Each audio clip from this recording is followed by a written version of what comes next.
bem-vindos a mais um CC de Perfil e infelizmente é novamente feito à distância. Eu sou a Margarida Santos.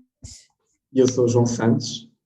E neste episódio temos um convidado muito especial e que muitos de vocês devem conhecer. Com uma extensa carreira relacionada com teatro, cinema e televisão, Luísa Aleluia passa dos palcos para os auditórios da FCSH. E hoje junta-se a nós para nos falar um pouco da sua experiência de vida e também da sua recente vida académica, Luís. Bem, nós vamos fazer a primeira pergunta de sempre, que é: porquê FCSH e porquê CC, Luís? Olha, antes de mais, obrigado pelo convite de estar convosco e parabéns pelo magnífico trabalho que têm feito. E respondendo à questão, a FCSH é uma instituição de grande credibilidade e que, de facto, nos estrutura de uma forma diferente, não só em credibilidade, mas também em empenho. Os nossos mestres são, de facto, pessoas com uma paixão por ensinar. E nota-se, sobretudo na instituição, pelo que eu, em Vera não a conviva muito, com muitos colegas, a verdade é que todos eles, nota-se de uma estrutura intelectual um pouco mais superior, empenhada, apaixonada pelas matérias que estão a lecionar, e isso é emocionante para quem está nisto, não com o objetivo depois de ter, enfim, o diploma final e depois encetar uma carreira. Não é isso que me interessa, interessa-me crescer espiritualmente, compreender melhor o mundo, as nossas relações interpessoais e a nossa sociedade, mas é muito gratificante ver todo este envolvimento dos colegas, da turma, a interajuda e sobretudo focados todos com o mesmo objetivo que é o meu, é compreender, melhorar-se a si próprio e melhorar o mundo. Então diria que se calhar essa vontade de crescer e de melhorar o mundo e conhecer mais e cultivar-se foi o que levou a querer voltar a estudar nesta fase da sua vida. Sim, aliás, os atores têm uma particularidade em relação talvez às pessoas comuns, porque eles próprios estão sempre a estudar todos os dias, desde logo os gestos, as falas, inclusive para guardar a memória afetiva para mais tarde aplicar nos seus trabalhos. Os atores normalmente e geralmente quando se representam a si próprios falham, mas o objetivo principal é ser os melhores mentirosos do mundo, e só se consegue com um bom decalque estudando o outro. Por isso nós trabalhamos muito nos ensaios. Olha, por exemplo, um exemplo prático é, por exemplo, quando temos que imitar alguém, estudar os seus gestos, a sua forma de falar, as suas pausas, as respirações, para se tornar o material muito mais convincente. Essa representação, no fundo o ator faz uma representação do outro, e isso é muito aliciante e emocionante, e se calhar é uma das coisas, uma matéria-prima principal de qualquer ator. Nós somos estudiosos por natureza. O Sr. Rui Carvalho, nosso mestre de teatro, que toda a gente conhece, e é uma referência no teatro, diz que está, ainda hoje com aquela idade, está sempre a aprender todos os dias e curiosamente está a aprender muito com esta malta jovem, a juventude que sai agora dos conservatórios e das universidades e dos workshops do teatro e etc., que trazem novas linguagens para a nossa profissão. Estamos sempre a aprender e isso é fantástico. A Ciências da Comunicação surge porque está ligado também ao meu ambiente natural de trabalho, não é? Compreender por dentro a máquina da ciência da comunicação, como é que funciona a indústria cultural, para nos melhor posicionarmos e entendermos, estarmos melhor preparados, mas também porque nos dá algumas saídas, no meu caso, com algumas responsabilidades que depois adquiri, sobretudo em atividades sociais, por exemplo, na Casa do Artista, na direção, era preciso comunicar melhor, era preciso gerir um auditório melhor, portanto, há depois ferramentas que eu posso ir buscar este curso de Ciências da Comunicação que me vão ajudar imenso a desenvolver e a desempenhar melhor as minhas funções para as quais eu estou empenhado na Casa do Artista, nesta altura na direção. Uau. Então é bom saber que o curso está a conseguir retirar boas coisas do curso, tanto para a sua vida profissional como ator, mesmo para outras atividades, mas ficamos curiosos a saber se é fácil fazer essa gestão, se agora ter uma vida académica, uma vida pessoal, uma vida profissional.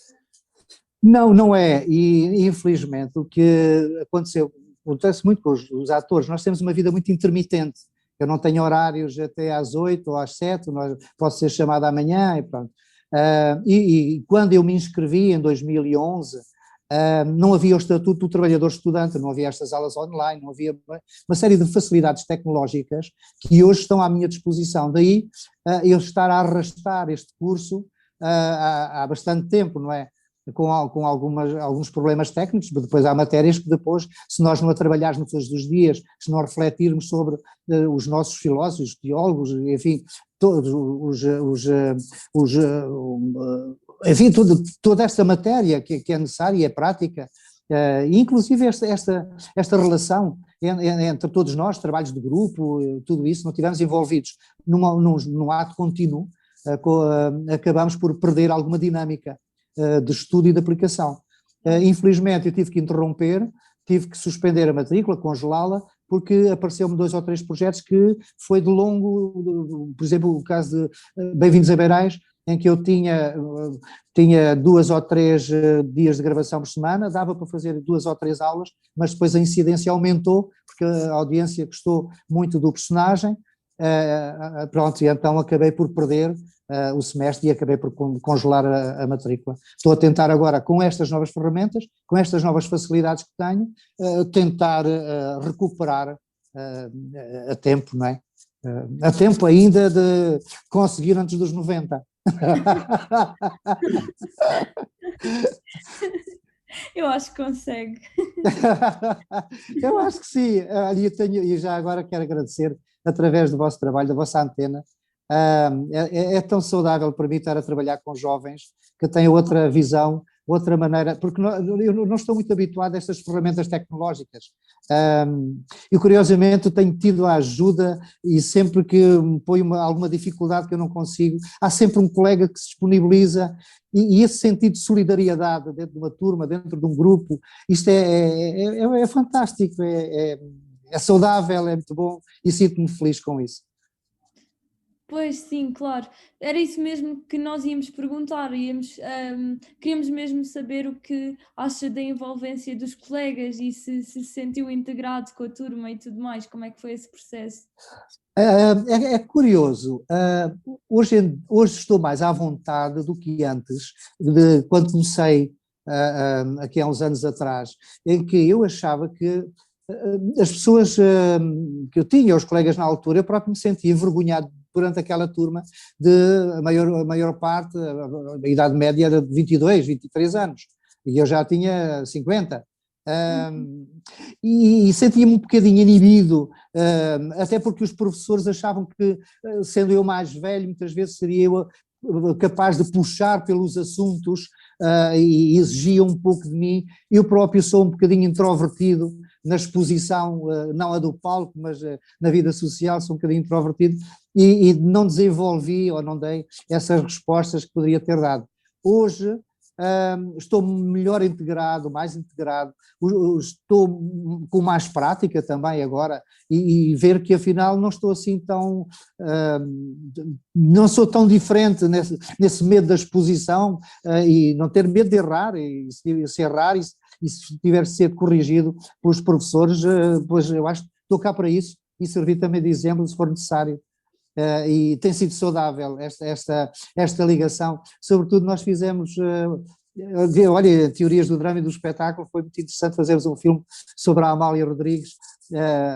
Pronto, eu tinha alguns conhecimentos do Teatro São Jorge, amigos tinham uma câmara, um diretor que nos ajudou, um diretor de fotografia, enfim, que nos ajuda depois no trabalho, mas devo dizer que não foram eles que fizeram, foi toda a turma e os jovens que se envolveram naquele projeto, que foi apaixonante. E envolver-me com esses jovens foi uma coisa muito feliz e muito saudável.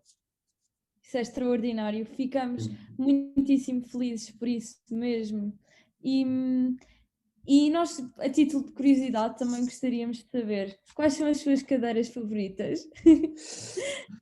Olha, gosto sobretudo tenho mais a ver com a filosofia, com a sociologia, No fundo, porque esta área das ciências humanas, eu tenho muitas dificuldades nas ciências nas concretas, seja, tenho um problema ali que vou deixar para o último, que é a economia.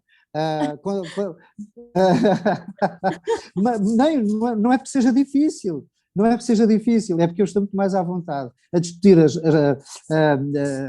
as humanidades, no fundo, onde me eu insiro, no fundo, até como ator, tenho mais essa ligação do que nas ciências práticas.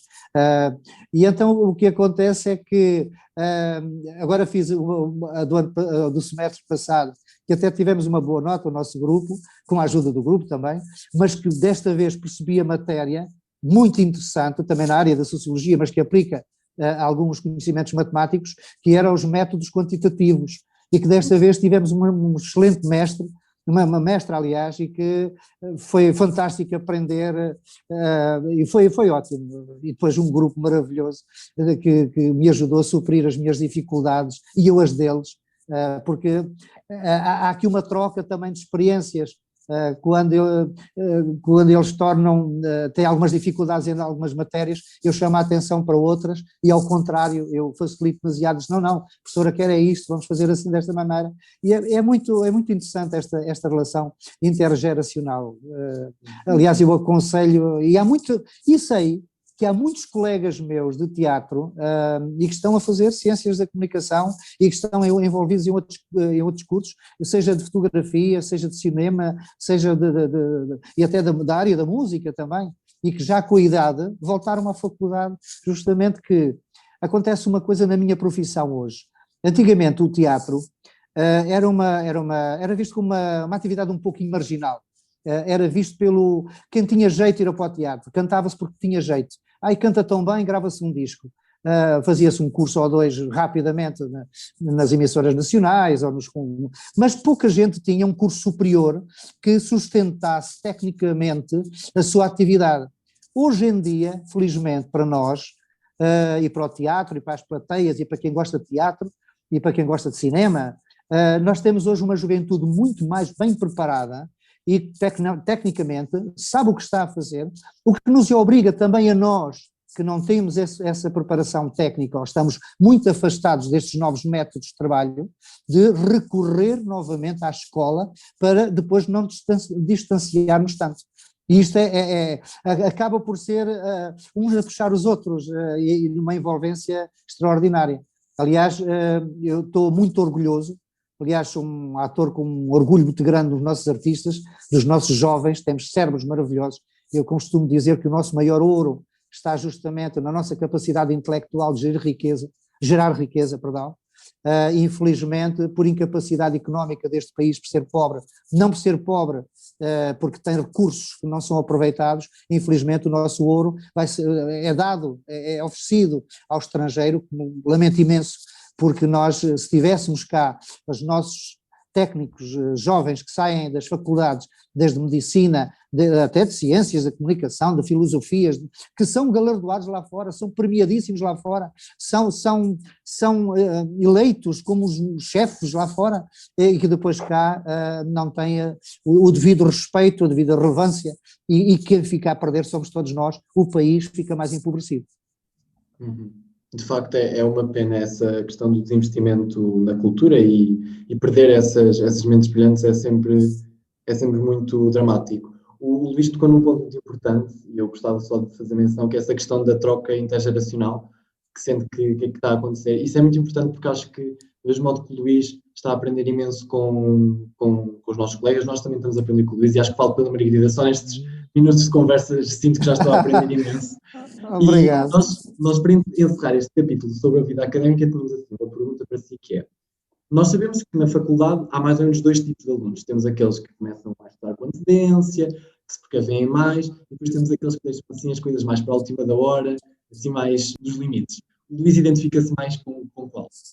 Eu identifico-me mais com aquele que vai preparando a matéria, embora tenha aqui uma coisa mais complexa, mais complicada, porque mesmo eu não estou só focado nesta matéria, em ter que estudar para a frequência, ou ter que entender bem aquele texto.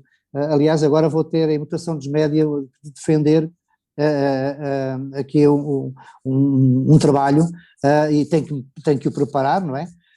Mas à parte disso, tenho toda a minha vida profissional e tenho que estudar não só os textos que tenho que trabalhar para a faculdade, mas também ontem estive a gravar um programa de televisão, tenho também uma telenovela para gravar agora, a começar em maio, portanto, e estou acerbar de trabalho em relação à Casa do Artista, porque existe também, se o meu foco fosse só a faculdade, eu seria, se calhar, muito mais feliz dentro desse coisa. Não seria era tão completo, porque eu preciso depois de muitas atividades. Sou muito ativo e preciso estar envolvido, seja na ReFood, seja no CASA, que é o Centro de Apoio ao Sem-Abrigo, também apoio, seja os Quatro Corações, que é outra organização de qual sou padrinho, a Casa do Artista, portanto, há várias envolvências, mas o mais importante para qualquer coisa na vida, seja no amor, seja é a paixão. Nós, se fizermos a coisa com paixão, com um objetivo concreto, fazemos com muito mais prazer. Eu sou um privilegiado na profissão que escolhi. Faço-a por paixão, mas preciso que as outras pessoas me vejam essa paixão e isso obriga-me também a integrar-me, a profissionalizar-me, a preocupar-me, a fazer bem o meu trabalho. Assim como na faculdade faço também por paixão. O que me interessa, e como estou ali, não para passar o ano, mas para aprender, faço com muita paixão, leio com muita paixão e mais aqueles textos de apoio que nos dão, se aquilo não me chega para entender bem o assunto, ainda vou pesquisar mais e vou comprar os livros e vou arranjar mais porque me interessa é aprofundar a questão, saber o porquê das coisas e estar melhor preparados. Nem que depois na aula diga uma série de asneiras. O que me interessa é que eu entenda eu. Aliás, o discurso de hoje em dia do ensino moderno não é o nós decorarmos, é o nós nos entendermos, que é uma... Antigamente nós tínhamos de decorar as coisas, é muito bonito nós fazermos citações disto ou daquilo, mas que não vale de nada fazer uma citação se não as entendermos dentro de nós próprios, com paixão, se não entendermos aquilo, não podemos depois aplicar corretamente e entendê-la. Sem dúvida, sem dúvida. Pronto, agora passando mais para a sua carreira profissional, como começou para si o mundo da representação? Como é que surgiu? Olha, o mundo da representação, curiosamente, foi por engano. Engano quer dizer, eu estava a estudar, a minha primeira opção profissional, já com 18 anos, era seguir uma via jurídica, queria ser advogado. Mas entretanto, e até ainda tive iniciação ao direito, entretanto, meteu-se o teatro como uma forma de recurso e de melhorar, de ter algum dinheiro no bolso, e desafiaram-me se eu não queria ser ator profissional. Eu disse, pode ser uma experiência, mas depois não é isso que eu quero. Eu quero é ser advogado, não quero nada de ser artista, até porque naquela altura, e a minha educação, via o teatro como uma atividade marginal, muito notívaga, uma coisa à parte da sociedade. Felizmente tudo isso, essas ideias melhoraram, felizmente, e hoje em dia os artistas são bastante valorizados e, graças a Deus, infelizmente, toda a ideia que nós temos do teatro hoje em dia, das artes, são completamente diferentes daquela que havia dentro de uma determinada geração, em termos culturais. Ninguém de determinadas famílias, ou que tivesse uma educação mais baseada até na religião católica, etc., o teatro era o demo, que ele era muito complicado e etc. Hoje em dia não, felizmente. E acontece que o teatro aparece como um refúgio de ganhar algum dinheiro, com 19 anos, aliviar um pouquinho o orçamento familiar. A família não era assim também de grandes recursos financeiros, era necessário também um reforço, e que eu não andasse sempre a pedir dinheiro, além de que os livros passavam também já a ser caros e a ser um peso, portanto eu podia suportar. Acontece que o teatro tem aliás, acho que todas as formas de arte têm, quando nos apaixonamos pelas coisas, aquilo entra de uma forma tal que é-nos difícil desligar, porque há aqui uma relação afetiva muito grande entre quem faz teatro e a plateia. Aliás, o teatro só existe se existir um espectador, senão não existe. É um complemento muito importante, é o emissor, e tem de haver o espectador para haver a função de teatro. E quando há essa relação, e quando nós precisamos dessa relação afetiva, das palmas, da luz, e que tudo isso nos faz brilhar e aprecia o nosso trabalho, no fundo, os atores são todos crianças. Nós, quando somos crianças, fazemos brincadeiras para que gostem de nós, e gostamos muito que nos façam festinhas na cabeça e que nos deem colinho. No fundo é o que os atores precisam, sobretudo a maior parte dos atores são carentes afetivos, precisam dessa relação com o público, morrem cada vez que se apaga as luzes, termina uma peça, que o pano se fecha. Isso entra de uma tal maneira dentro do nosso espírito, da nossa relação afetiva, que acabamos por abandonar outras atividades que temos e entregamos àquela para, como eu estava a dizer há pouco, aplicarmos o melhor que soubermos para recebermos o melhor tributo possível. Quanto melhor nós fizermos o nosso trabalho, melhor então teremos as palmas e esse afeto. Então o que acontece é que os atores que têm, variedíssimos atores, teriam outros sonhos de outros, e há outros que queriam ser advogados e médicos e por aí fora. Aliás, há outros colegas meus que, estou a falar do Eduardo Madeira, que falta 2 ou 3 cadeiras para ser advogado, estou a falar já não sei, que era para médico. Aliás, foi um ator agora que conseguiu agora licenciar-se, que só agora se licenciou em medicina e já está a exercer. Pronto, há outras opções que depois vamos largando pelo caminho, justamente por esta ligação que nós temos de afeto para com o público e da necessidade dessa retribuição, desse afeto, desse carinho, e isso é muito, é difícil de explicar, é difícil de explicar, de maneira que aparece um pouco por acidente. O que acontece por acidente, mas que depois nos dá um prazer imenso, eu tive a sorte, sou um ator privilegiado, porque a meio de um percurso, eu tive a sorte de ter criado, ou ter-me caído na carreira, um personagem que me dá uma imagem mais mediática, mais exposta, que cai no colo das pessoas, que as pessoas gostam, e que, para mim, o privilégio foi um trabalho bem conseguido. Não posso dizer que foi um trabalho de grande qualidade e que foi o meu melhor trabalho e que aquilo tem muita qualidade, não é isso. Aquele é um programa de entretenimento, cumpriu a sua função, e ainda hoje eu tenho gerações da vossa idade, da Margarida e do João, e que se lembram de quando eram miúdos, de ver a avó, e isso são memórias afetivas que ficaram e que se colam à minha carreira e que são tão gratos a ouvir isso. É tão bom encontrar pessoas com 30 anos, eu quando tinha 10 eu via Tonecas, o que você me fez rir, e é bonito, não é que tenha sido um grande trabalho e que agora ajudou-me imenso a criar este laço com muita gente e sentir um carinho da parte das outras pessoas. Isso é muito bom, é muito importante, é muito giro. Sim, nós tínhamos exatamente isso para perguntar, porque as lições do Tonecas é sem dúvida um projeto incontornável na sua carreira e nós gostávamos de ouvir um bocadinho sobre o impacto desse projeto na sua carreira. Como é que foi? Foi muito interessante, curiosamente, foi um desafio muito grande que que ultrapassou as expectativas, quer da própria estação, quer da RTP, da produtora e de nós próprios, porque não é a televisão e mais o cinema até, mas é difícil mentir na televisão. E ainda que seja em sitcom, assumidamente como realista, no fundo era aquilo, nós podemos exagerar, ir ao grotesco, o que não era ali.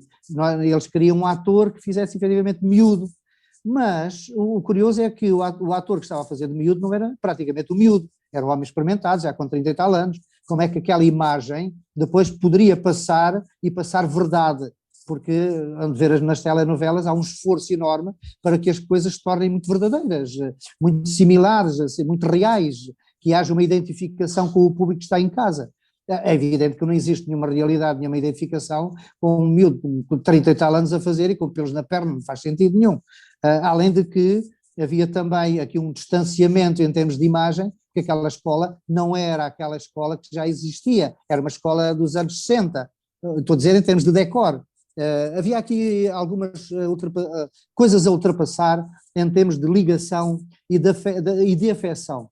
Agora, não sei que fenómeno se passou, E eu acho que tem a ver com uma empatia natural, uma forma de ligação afetiva, de ter caído tão bem, que as pessoas acabaram, a meio da série, por perceber que era um ator adulto, mas assumiam-no como uma criança rebelde. Isto não sei explicar, aliás, há teses académicas sobre a importância deste tipo de humor, por um lado, e como é que se pode gerir este tipo de emoções, como é que uma audiência acredita numa coisa que à parte já sabe que é fictícia. E tudo isto depois há teses académicas à volta das lições de Tonecas bastante interessantes, e tive a sorte e o privilégio de ter marcado a década de 90, foi muito forte em termos da nossa produção audiovisual, não só de toda, não só do audiovisual, mas também na discográfica. Houve imensos poetas, houve muitos discos, grandes programas de televisão, grandes projetos, no tempo em que, naquela altura, ainda não se importava muito o formato estrangeiro, mas eram criados em Portugal pelos nossos criativos, porque temos pessoas de altíssimo gabarito, e mais, elogiadíssimos lá fora, pela qualidade técnica que têm a criar formatos. Só que, infelizmente, a indústria cultural tem esta relação comercial dos formatos e dos royalties, enfim, há tudo aqui um negócio por trás que depois não deixa singrar os reais valores que nós temos, porque nós temos excelentes artistas, desde criativos, autores, e que são formados em estruturas como esta, como é a FCSH e outras academias, os conservatórios, por aí fora, mas que infelizmente depois não encontram mercado porque o mercado é pequeno e a maior parte da indústria está preparada mais para a importação de formatos do que para a exportação, e lamento que seja assim. Com as lições de Tonecas aconteceu um fenómeno curioso, que nós tínhamos, para além da emissão da RTP, que já abarcava 1.400.000 por semana de espectadores, o que é um espectro muito grande para a RTP, mas depois bafejámos também da RTP Internacional, da RTP África e também a RTP Internacional. Tivemos a sorte, hoje não está lá, está a SIC Internacional, mas a RTP Internacional chegava a São Paulo e ao Rio de Janeiro, que são metrópoles enormes, de milhões. Acho que o Rio de Janeiro ultrapassa-nos a nossa população portuguesa, portanto, ao São Paulo, penso que tem mais de 10 milhões, 25 milhões, é uma coisa extraordinária, não é comparável. E acontece que a Globo, a Rede Globo, a RTP, foi penso que era a quarta estação planetária. Havia a CNN, havia a NBC, e entre elas a RTP Internacional, que cobria todo o planeta. E existe uma grande massa de imigrantes brasileiros fora do país, são milhões espalhados pela Europa, pelo mundo inteiro. Tínhamos uma grande comunidade e eles juntam-se muito às comunidades também de portugueses, pela facilidade da língua, do contacto. Então o que é que acontecia? Como a Globo não chegava para lá com a língua brasileira, eles consumiam a língua portuguesa através da RTP Internacional, passaram a consumir as lições de Tonecas, que depois avisavam os seus familiares que estavam em São Paulo e no Rio, procurem a RTP Internacional e vejam isto é muito engraçado. E aquilo acabou de tal forma com uma audiência para um produto audiovisual português, feito em português, autores portugueses, produzido em Portugal, com 25 milhões de espectadores, que é uma coisa astronómica. Foi um marco muito importante que nós somos muito caseirinhos, muito pobrezinhos, vemos-nos todos muito pequeninos, quando não somos um país enorme, e não exploramos o que nós temos de bom. Então nós temos vergonha, os portugueses têm vergonha de ter estes 25 milhões a ver-nos, por exemplo, um programa que esteja no ar com grande audiência tem que se acabar, ou um pintor que está a ser muito destaque tem que se lhe cortar as pernas, temos vergonha de nós próprios, e isso tem que acabar, e eu acredito que esta nova geração vai com certeza culturalmente alterar este paradigma. Até porque já não somos nós os portugueses a dizer que somos bons, são os próprios estrangeiros a receber os portugueses e a dar-lhes os méritos que muitos nacionais desses países não têm. estou a falar do caso da Alemanha, estou a falar do caso, por exemplo, o nosso enfermeiro que tratou o primeiro-ministro inglês e depois é referenciado num telejornal da BBC, pá, não é preciso ele dizer que temos um excelente enfermeiro, mas ajuda imenso todos os outros 10 milhões de portugueses que ainda não acreditam em nós, que somos um grande país e podemos ser, já o fomos e nunca deixámos de ser, e não temos que desmerecer, nem nos envergonhar rigorosamente de nada. O futuro é para a frente, com a memória do passado sem apagá-la. Acho que deixa aqui uma mensagem muito importante, até para nós jovens, seguirmos um bocado esse espírito e sabermos o nosso valor e sabermos o que podemos fazer no futuro. João, eu acho que a juventude tem uma grande responsabilidade em cima dos ombros e muito sobretudo aqueles que estão a atravessar agora o mundo académico e que estão a ser formados e que são esses que vão ser a massa crítica da sociedade, são eles que vão liderar a sociedade. Será por essas cabeças, por essas vontades e por esses objetivos concretos, por essa ambição, que o Portugal há de ter futuro. Portanto, vamos ter que ter uma massa crítica e que tenha uma ambição para este país, que muitas vezes e durante há muito tempo foi esquecida, foi apagada. E nós, há uma geração que eu sou desses que acredito, até porque trabalho muito com jovens no meu setor e sei do valor que eles têm, e eu tenho a certeza que temos pela frente um grande futuro se esta juventude que está a ser formada com esta qualidade que temos for aproveitada e tiver oportunidades para desenvolver o seu trabalho. É uma mensagem muito, muito poderosa.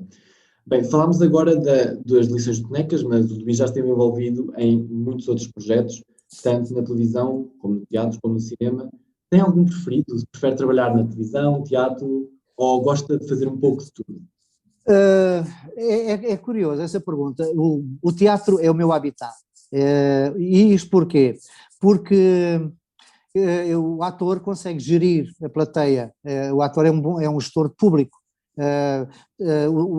Parece que é muito fácil, qualquer um pode ser ator, o que não é verdade, existem técnicas, desde logo de pausas, de respiração, enfim, não é preciso estar a explicar a esta plateia, a esta audiência que nós temos, mas a verdade é que o contacto direto com o público, o sentir a emoção imediata, o podermos nós corrigir de imediato e sermos nós a dominar o produto direto na comunicação é muito mais gratificante para o ator.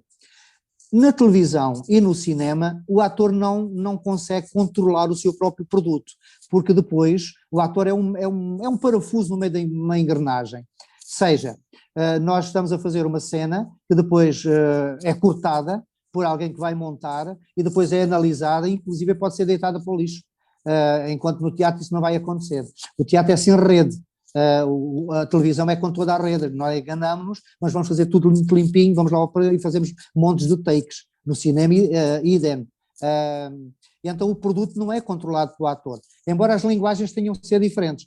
Devo dizer-lhes que tenho, como sou um ator formado pelo teatro, estou muito mais à vontade na linguagem teatral, na projeção da voz, no controlo, na postura, no desenho de corpo, enfim, há toda uma técnica que eu tenho que ter, que tenho algumas dificuldades ainda hoje de liderar com a câmara, com a máquina, porque não só não tenho a reação imediata, mas não podemos, de um lado, olhar para a câmara, estou a falar, por exemplo, de uma telenovela, não se pode ligar para a câmara, olhar para a câmara, porque tem que haver ali um compromisso entre o olhar e não olhar, não esconder o rosto, etc.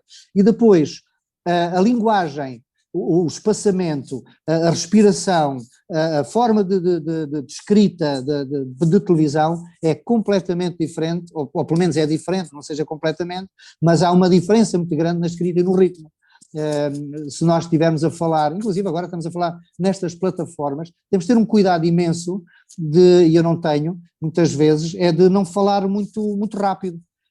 Isto porquê? Porque nós como não controlamos quem é que está do outro lado, temos também o senhor surdo, que não percebeu bem, e depois vai perguntar ao senhor do lado o que é que ele disse. Então são tudo dificuldades de que a técnica nos coloca e que no teatro são mais transparentes. Evidentemente tens a técnica do teatro, teremos as luzes, temos, portanto, toda esta panóplia depois de técnica, o ator também não poderia fazer teatro, não é? O teatro existe, o teatro é multidisciplinar, assim como a televisão e o cinema, mas no teatro também temos a técnica, já não falo do som, naturalmente, mas sobretudo da luz, a posição das cadeiras, se é o teatro à italiana, que é o palco elevado, se é o teatro, este teatro mais contemporâneo, que é feito muitas vezes até na rua, em espaços abertos, se é um teatro de confronto, em que o ator confronta-se diretamente, se é o teatro cabaré, onde o ator se confronta imediatamente com quem está na... Portanto, há várias formas de fazer o teatro, mas que são controladas pelo ator. O ator sabe o que é que vai acontecer, tem uma malha, tem uma grelha. Na televisão, embora essa grelha exista, não sabemos qual vai ser o produto final. Estou muito mais à vontade no teatro, e embora gosto da televisão, e a televisão é uma atividade subsidiária do teatro. Acontece aqui também uma coisa, desculpe estar a alongar-me, mas também é bastante esclarecedor. Antigamente, e vê-se muito nos filmes portugueses, os filmes portugueses dos anos 30, e a televisão mais tarde, quando apareceu, recorria muito aos atores do teatro para fazer as primeiras telenovelas, os primeiros filmes. Portanto, os atores que nós tínhamos no audiovisual vinham do teatro, e daí até algumas dificuldades técnicas, inclusive na própria forma de representar, muito teatral, muito coloquial. Hoje há um inverso, curiosamente. Hoje, por causa da produção da imagem e da gestão da imagem, nós temos atores que são formados da televisão e vão da televisão para o teatro e passam a ser também grandes atores no teatro. Isso e esta transformação que a indústria cultural depois aproveitou, não é? Os atores formados, por exemplo, uma telenovela, que depois apresentam como figuras de cartaz, provavelmente temos uma casa cheia e as pessoas vão ver. E felizmente temos a sorte de ter brilhantes atores que fazem televisão e têm qualidade em teatro, o que é fantástico. Eu estou orgulhoso dos nossos teatros, dos nossos atores, dos nossos jovens, e é uma profissão que me dá um prazer imenso trabalhar com esta malta nova, com esta versatilidade de linguagens completamente diferentes. Claro, claro. E acho que a pandemia afetou muito todas essas áreas, ou no fundo a cultura, e de que forma? E também se de certa forma afetou de forma pessoal. Sim, pela forma pessoal, devo dizer que afetou, porque além de ator também sou produtor, tenho uma companhia e alguns espetáculos tiveram que ser adiados, outros cancelados, tínhamos festivais de teatro, terminámos em março e há 1 ano e tal que a companhia está parada.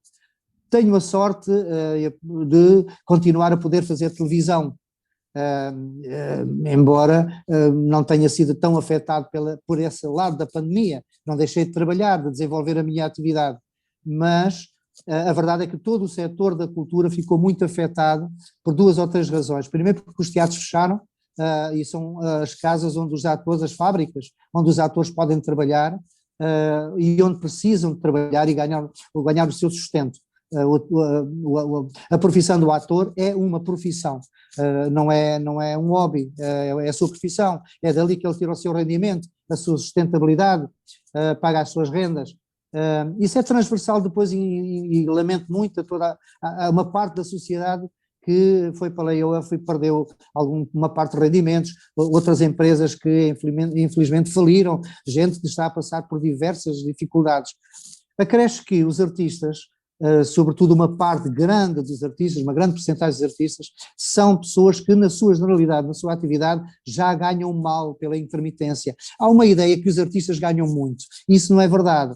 O que faz transparecer isso é a gestão de imagem que é necessário fazer, porque é necessário provar que os artistas estão bem, estão muito bem pintados e muito bem vestidos e têm casa com piscina e todos ganham muito bem, mas isso tudo faz parte de uma montagem de imagem para vender à sociedade, porque é necessário que a indústria funcionasse.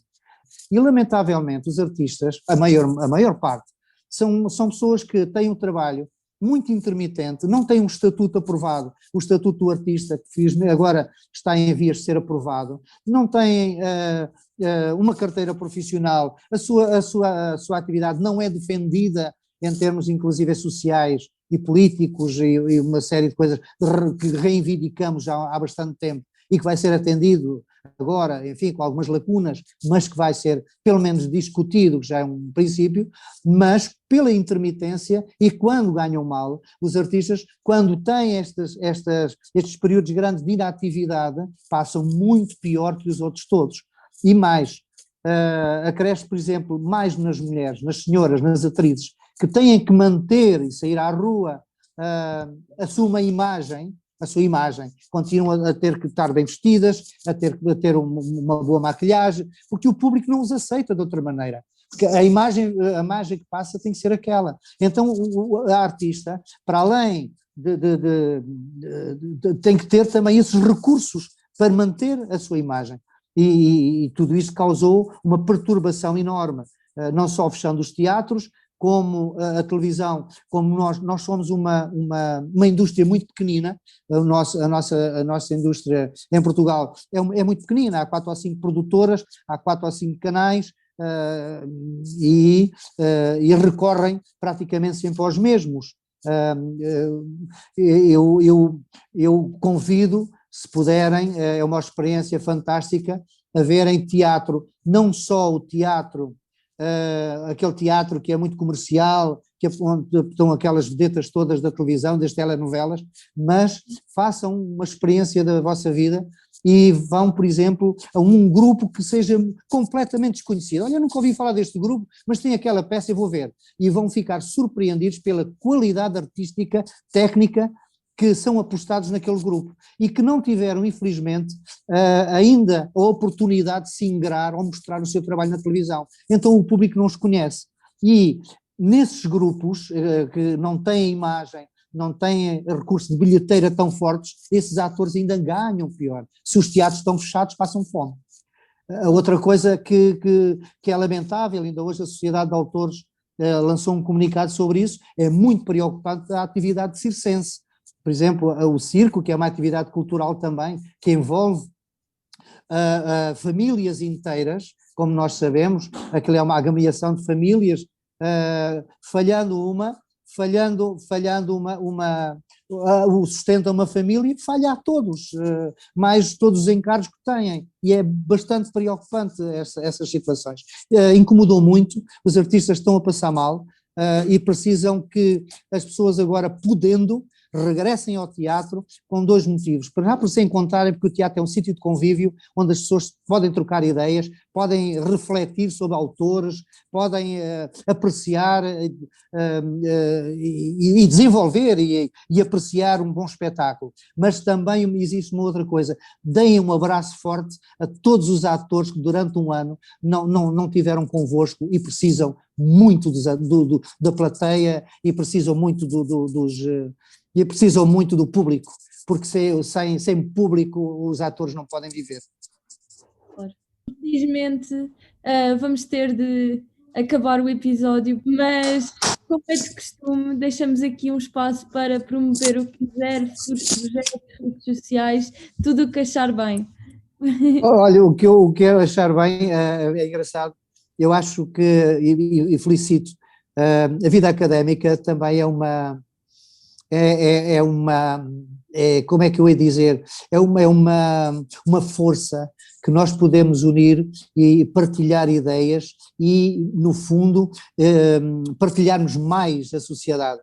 A sociedade precisa que a juventude entre nela, com as suas ideias novas, queira reformá-la, queira renová-la. Fico tão contente quando, por exemplo, um trabalho que nós fizemos para uma outra cadeira, que era, métodos quantitativos, em que nós demonstramos que existe hoje muito mais jovens envolvidos em causas sociais. Este caso do racismo que nós temos do Floyd, a Greta pelo ambiente, e todo esse envolvimento, e que os estudantes saiam à rua e não tenham vergonha de ter, porque têm força e têm uma palavra a dizer. Envolvam-se em causas sociais. Precisamos de sócios para a Casa do Artista. A Casa do Artista é uma associação que está vista como um asilo de velhos, não é verdade. Foi criada também como centro de formação, como o Teatro Armando Cortês, e tem também o apoio social, de facto. O que nós precisamos é que entrem jovens pela Casa do Artista, vão visitar a Casa do Artista, conheçam artistas e envolvam-se em projetos, apresentem projetos. Seria muito interessante. Eu tenho uma exposição, eu tenho isto. Aliás, uma coisa que eu, não nesta direção, mas na anterior, recebemos imensos trabalhos que eram necessários depois de estágios, porque é bom, faz falta, é importante os estágios, este envolvimento, e aqui as assessorias, por exemplo, em comunicação, se calhar fazem-nos muita falta, ajudarem-nos a trabalhar com ferramentas de comunicação, se calhar ir lá falar com eles e ensinar-lhes, olha, o enter é aqui, o copy-paste faz assim, coisas tão simples, e é uma empresa é uma experiência riquíssima. Não há nada melhor que como experiência, envolver-se numa causa social. Distribuir comida ou ir à procura, podendo, naturalmente, não descurando os vossos estudos, mas envolvam-se, não fiquem só pelos cafés, envolvam-se nisso. É uma experiência para o resto da vossa vida, vão fazer amigos, vão crescer muito enquanto pessoas, porque a sociedade faz de pessoas e dentro dessas pessoas um grupo muito importante que diz futuro é a juventude. Não há futuro sem juventude e quanto mais esclarecida e envolvida estiverem, temos um mundo assegurado. Olha, sendo assim, Luís, queremos agradecer imenso a sua presença. Acho que isto foi, sem dúvida, um episódio muito especial do CC de Perfil. Muito obrigado, João. Mas é verdade, e deixou aqui mensagens muito, muito importantes, por isso estamos mesmo muito felizes. Obrigado. Contra o resto, queria só agradecer a todos por assistirem e esperemos que tenham gostado muito deste episódio. Não se esqueçam de seguir nas redes sociais e também gostava daqui deixar uma lembrançazinha que se estiverem à procura de ocupações para os tempos livres, podem sempre ir ouvir o nosso podcast CC Cultural, que é o nosso podcast dedicado a recomendações culturais, mas se quiserem ouvir temas a ser discutidos num ambiente mais informal e descontraído, podem sempre ouvir o Caos na Esplanada.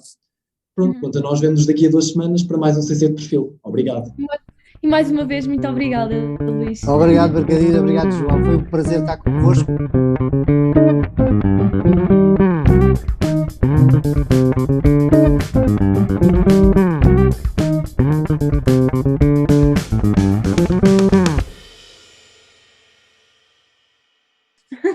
Obrigado, foi uma experiência. Foi tão bom estar convosco. Obrigado. Realmente, nós gostávamos era que fosse cara a cara. Assim é chato. Assim é um dia, noutra oportunidade. Sim. Devemos nos ver na faculdade, sem dúvida. Tomar um café. Sim. Vai, vamos embora. Muito obrigada. Adeus. Obrigado. Obrigado. E obrigado e parabéns pelo trabalho.